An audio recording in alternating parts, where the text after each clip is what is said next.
बिस्मिल्लाहिर्रहमानिर्रहीम अस्सलाम वालेकुम नाज़रीन, मैं जवाद यूसुफ हूँ और आप सबको अपने ऑफिशियल चैनल में खुश आमदीद कहता हूँ। ट्रंप का दौरा चीन मुकम्मल हो चुका है और उसके असरात वैसे नहीं आए जैसे वो एक्सपेक्ट कर रहे थे।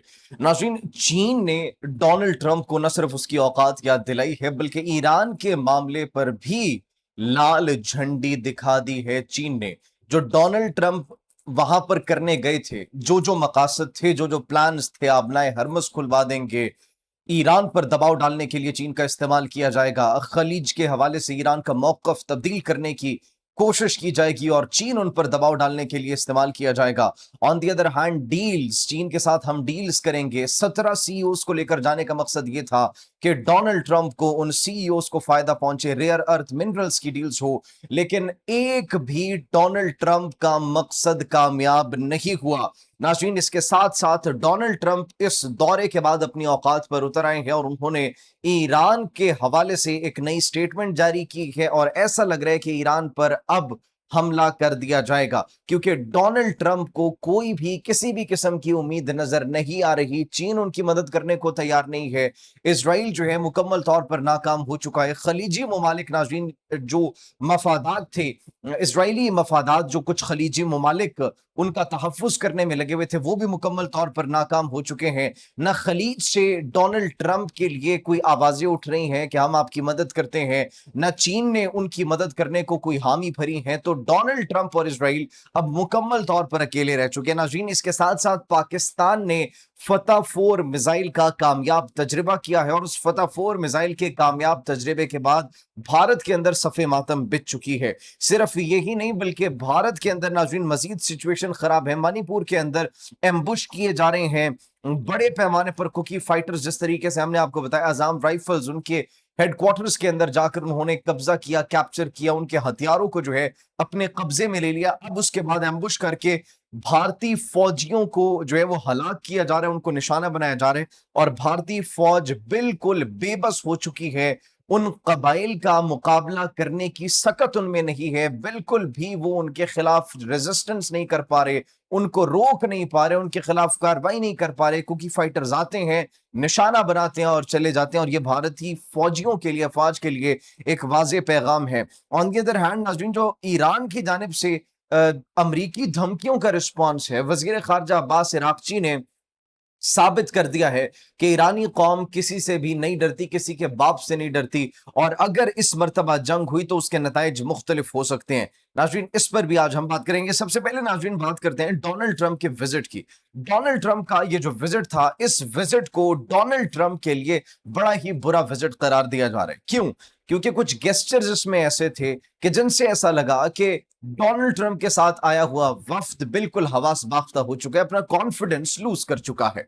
डोनाल्ड ट्रंप जिस तरीके से हाथ मिलाते हैं, बैनुल अक़वामी रिपोर्ट्स, बैनुल अक़वामी मीडिया चैनल्स, आउटलेट्स ये बात कर रहे हैं कि डोनाल्ड ट्रंप वो जो हैंड शेक के अंदर अपनी एक बर्तरी दिखाया करते थे पूरी दुनिया को, उसमें उनको शिकस्त हुई। उसके साथ उनके साथ जो आया हुआ वफ्द था, उनकी बॉडी लैंग्वेज से जिस तरीके से उनके पसीने छूट रहे थे, एक शिकस्त वहां पर हुई। जो ईरान के खिलाफ चीन को इस्तेमाल करना था, उस पर भी उनको शिकस्त हुई। चीन अब, नाज़रीन, दिखा चुका है डोनाल्ड ट्रंप को कि ये जो सुपर पावर का राग नापा जाता है कि अमेरिका सुपर पावर है, हम उसको तस्लीम नहीं करते। हम एक खुद मुख्तार कुव्वत है, हम किसी सुपर पावर को नहीं मानते, हम किसी के सामने झुकते नहीं है। न तो डोनाल्ड ट्रंप का उस तरीके से इस्तेमाल किया गया। डोनाल्ड ट्रंप जब मिलने जाते हैं चीनी सदर शी जिनपिंग से, तो अपनी गाड़ी से उतरते हैं, इधर उधर देखते हैं तो कोई मौजूद नहीं था। चीनी सदर Xi Jinping, not even one step, he did not even take a single step कि वो आगे बढ़कर डोनाल्ड ट्रंप का इस्तेमाल करें। बिल्कुल एक फोर्ट्रेस की तरह, एक किले की तरह अपनी जगह पर खड़े होते हैं, बिल्कुल still, freeze, cold moment. That was one of the coldest moments of Trump's visit to China. खड़े रहते हैं, ट्रंप गाड़ी से उतरते हैं, इधर उधर देखते हैं, अपना कोट बंद करते हैं और फिर जाते हैं चीनी सदर शी जिनपिंग से मुलाकात करने। अच्छा, जब मुलाकात करने जाते हैं, हैंडशेक अपनी तरफ खींचने की भी कोशिश करते हैं, लेकिन वो नहीं खींच पाते। फिर दोनों हाथ डोनाल्ड ट्रंप चीनी सदर शी जिनपिंग की तरफ आगे बढ़ाते हैं, दूसरे हाथ से थपकी देते हैं, लेकिन चीनी सदर Xi Jinping, he was standing still, बिल्कुल सीधा वो खड़े थे किले की मानिंद और ना अपनी जगह से हिले और न डोनाल्ड ट्रंप के लिए एक कदम भी उन्होंने आगे बढ़ाए। ये वो कारी का एक पैगाम था, ये खामोश एक पैगाम था। It was a diplomatic message जिसने पूरी दुनिया को यह तासुर दिया कि चीन कहां पर खड़ा है और चीन की नजरों में अमेरिका इस वक्त कहां पर खड़ा है। सिर्फ ये नहीं नाज़रीन, बल्कि अमेरिका की बेबसी देखें कि चीन के मिन्नते तरले किए जा रहे हैं इस वक्त। चीन से मिन्नते तरले किए जा रहे हैं कि खलीज के हवाले से ईरान का मौकफ तब्दील करने के लिए उन पर दबाव डाला जाए। मार्को रूबियो की स्टेटमेंट सामने आई। उसके बाद आबनाए हरमस खुलवाने के लिए डोनाल्ड ट्रंप कहते हैं उन्होंने हमें पेशकश की। उन्होंने कोई पेशकश नहीं की। उनके जहाज गुजर रहे हैं आबनाए हरमस से, भी ये रिपोर्ट सामने आई है। ईरान उनके जहाजों को नहीं रोक रहा, अमेरिका उनके जहाजों को नहीं रोक रहा। What does that mean? Iran आबनाए हरमस पर से जहाजों को गुजरने से रोक रहा था, पाकिस्तान के जहाजों को गुजरने से नहीं रोका गया, चीन के जहाजों को।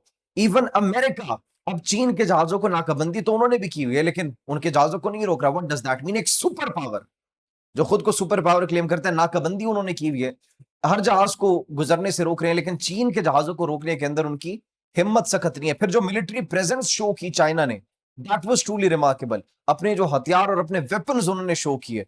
तो नाज़रीन, ये अमेरिका को एक खामोश पैगाम था, एक वाज़ेह पैगाम था कि आप चाहे खुद को सुपर पावर तस्वुर करते हो, लेकिन हमसे भी कोई कम नहीं है।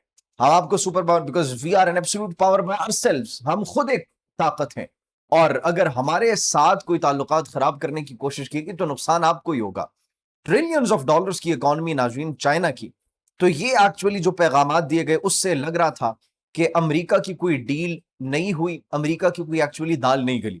अब जब ट्रंप ने देखा कि उनके तमाम तर ये विजिट जो है बिल्कुल मुकम्मल तौर पर जो मकासद थे वो नाकाम हो चुके इस विजिट के दौरान, तो फिर उन्होंने एक स्टेटमेंट जारी की।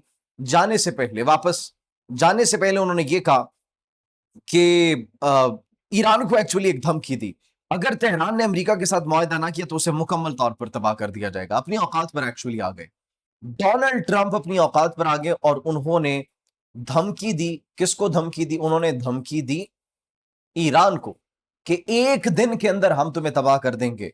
और उन्होंने कहा कि उम्मीद है कि ईरान ये बयान देख रहा होगा, लेकिन ईरान ने हुसैनियत का सबूत दिया। ईरानी वजीर खारजा अब्बास इराक्ची ने कहा, आप अगर ये शौक पूरा करना चाहते हैं कर ले, फौजी ताकत किसी मसले का हल नहीं है। हाँ, अगर ये करना चाहते हैं, हम सर पर कफन बांधे तैयार हैं, हम तो शहीद होने के लिए तैयार हैं। उन्होंने कहा कि ईरानी कौम अपने वतन के दिफा के लिए लड़ने को तैयार है, बच्चा बच्चा इस कौम के लिए जान देने को तैयार है, लेकिन सिफारतकारी के तहफ़्फ़ुज़ और फरोग के लिए भी हम आमादा हैं।